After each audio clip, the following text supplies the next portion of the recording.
When I found out about my wife's affair, it didn't happen through a huge argument or a suspicious notification. It was a tiny, stupid mistake. I borrowed her phone one night to call my mom after mine had passed, and a message popped up. "Can't wait to see you again. Beautiful. Same hotel." The sender was saved as Martin Project Lead. My stomach dropped. I opened the thread, and everything I'd been denying was laid out plainly. Photos, late-night plans, jokes about how her husband would never know.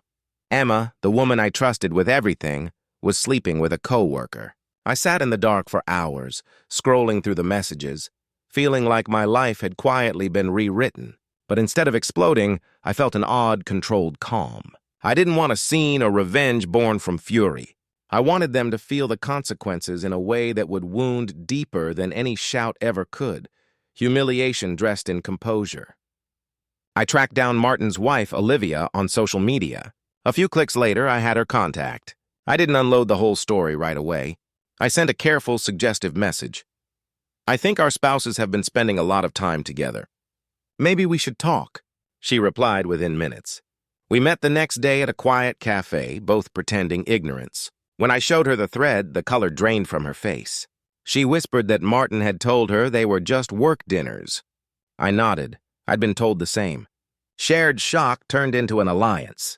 We talked for hours and a plan formed. What if we let them see from the outside what betrayal looks like? At first, Olivia hesitated.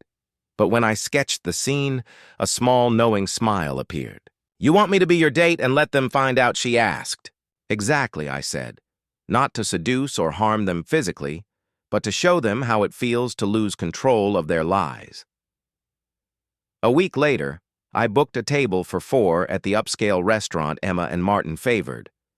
The reservation was in my name, and I made sure Emma and Martin would be there that night. A tip overheard from a call on Emma's phone confirmed it. On the night, Olivia and I dressed to the nines, she in an elegant black dress, me in a tailored suit. We walked in laughing and affectionate, deliberately loud enough to be noticed. Heads turned, including the 2 at the corner table. Emma went pale mid-bite. Martin's hand slid away. Olivia leaned toward me and, loud enough for them to hear, said, "You were right, Daniel. This place is perfect for our first real date." Emma's jaw tightened. I kept a composed smile and rested my hand lightly on Olivia's. My laughter was easy but precise. The waiter paused, confused, and addressed their table. "Would you like your usual wine, Mr. Martin?" That small moment cracked everything open. Emma rose, storming toward us, voice shaking. "Daniel, what is this?" she demanded.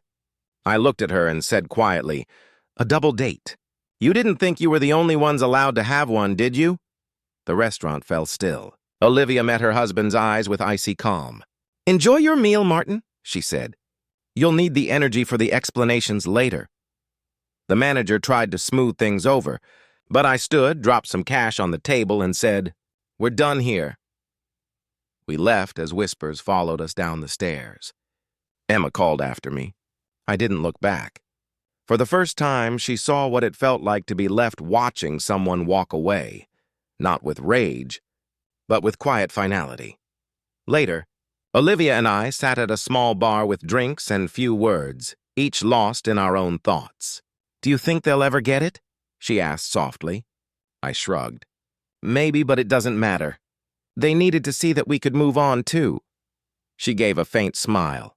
For a moment, there was something that wasn't revenge, something like peace. Weeks passed. Emma came to my apartment, tearful and apologetic, saying she had ended it with Martin and wanted to repair us. I listened and closed the door. "You broke something you can't fix," I told her. As I walked away, I realized my plan hadn't been about inflicting pain.